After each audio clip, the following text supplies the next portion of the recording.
Hello and welcome back to the channel. So today I want to discuss, specifically talk about women who allow themselves to be used in relationships and to really kind of get a discussion going with you all, right?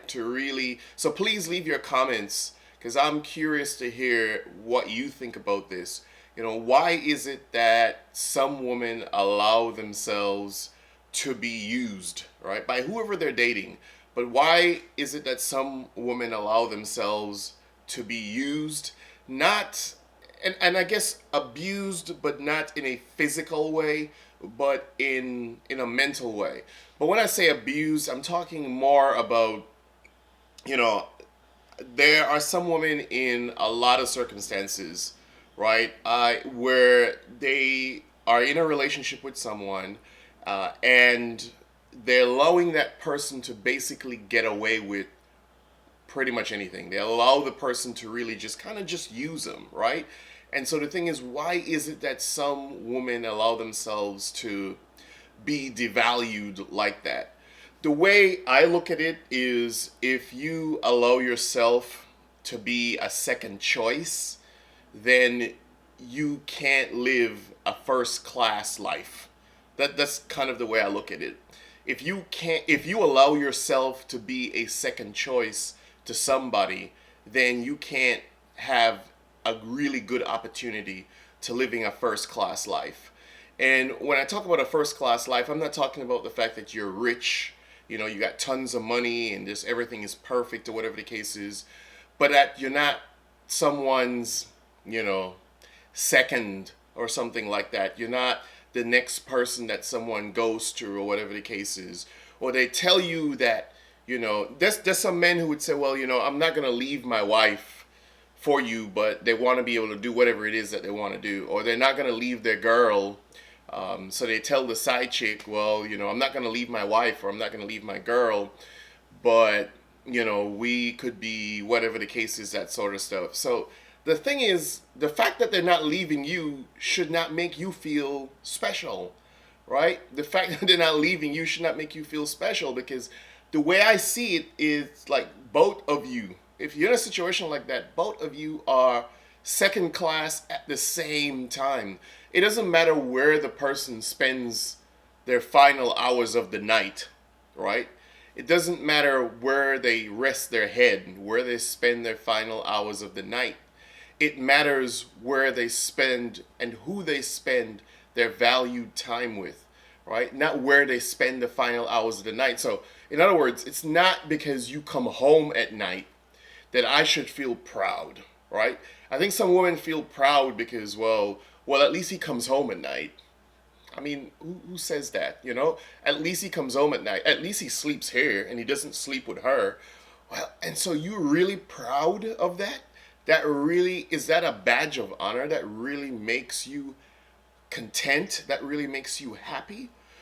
And, talking to, I've done a lot of life coaching sessions, and talking to a lot of women, I've come to realize is they have really devalued themselves, and they really, a lot of times, don't feel like they can do any better. They don't feel like they can do any better.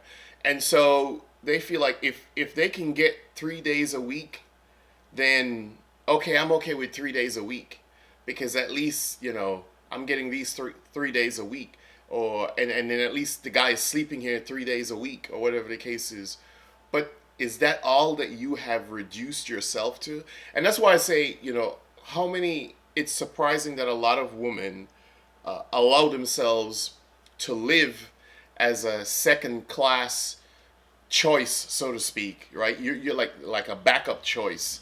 And if you're living in a second class backup choice type of situation, then you're never going to have a first class life, because somebody's really just dictating a lot of times what you do, right? Just kind of having all of this power, having all of this influence over you.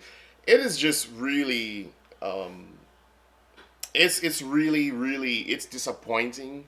It is really sad.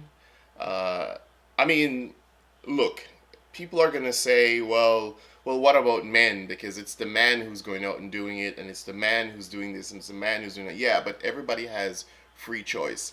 So if the guy is no good, then the guy is no good, right? If the guy is, if that's who he is, if the guy is a hoe and that's who he is, then that's who he is. But because you shouldn't try to find ways to justify your existence within his space by just dismissing his ways, by saying, well, that's how he is, right? Well, if that is the case, then why are you not seeking better? And that's the thing sometimes that confuse me sometimes with a lot of women. It's just they'll complain about, oh, he's no good and he's no this and he's no that. Then why are you still in the situation? And then some people say, well, that's easy for you to say, but you're in it. So why complain about the same thing over and over and over again and call your friends and talk about it over and over and over again, and you're not doing anything about it? If you are consistently encouraging it, and silence is also encouragement, right? You don't have to give a verbal check mark. Like, you do whatever you want to do, but once you come home and you spend your final hours of the night here, then somehow that is supposed to make me happy and make us feel like we're in a relationship or something. So just your silence on the matter to somebody lets them know that, well, I guess this person's okay with it, you know. And it's amazing how many women find themselves in that situation, but then continue to complain how he's no good. I don't, blah blah blah blah this. Well, why are you still with this person? Why are you allowing yourself to be used by the person? You are second class. Even if you are his wife and he has, quote unquote, the side chick or whatever the case is, and he's paying the bills at your house and he's doing whatever the case is, you're still second class. You're still second class because he's still sharing you with somebody else.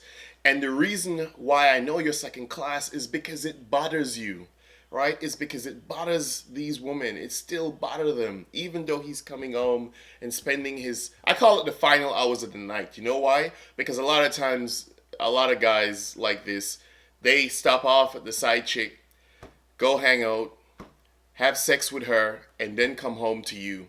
So, and then they spend the final hours of their night at your house. And for some people, for some women, that makes them feel special or whatever the case is.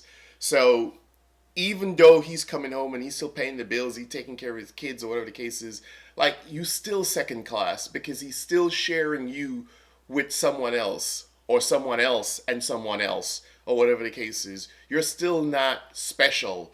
So if you have relegated yourself to being content with being second class and being not special, then that's it. Then don't expect a first class life. In other words, don't expect that you are going to have a certain kind of happiness or whatever the case is when you allow yourself to be in a situation like that. And yes, I said allow yourself because there comes a time where, regardless of what, you have got to decide whether or not you choose to be happy. Do you choose to be happy, or do you choose to keep running this person down? Do you choose to be happy, or do you choose to be a second class act to this person that you're in a relationship with?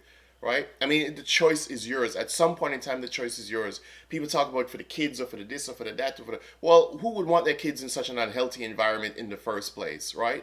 Wouldn't you want better for your kids? Wouldn't you want to really, truly figure out the value of who you are? And so when you allow, for women, when you allow a man to make you his second class act, right, and to share you with somebody else, then you're never going to live a first class life, because you're always going to be a part of something that he's handing around, right? He's never going to have truly that time for you or whatever the case is the way you're going to need it. So let me know your comments. Why is it that a lot of women complain,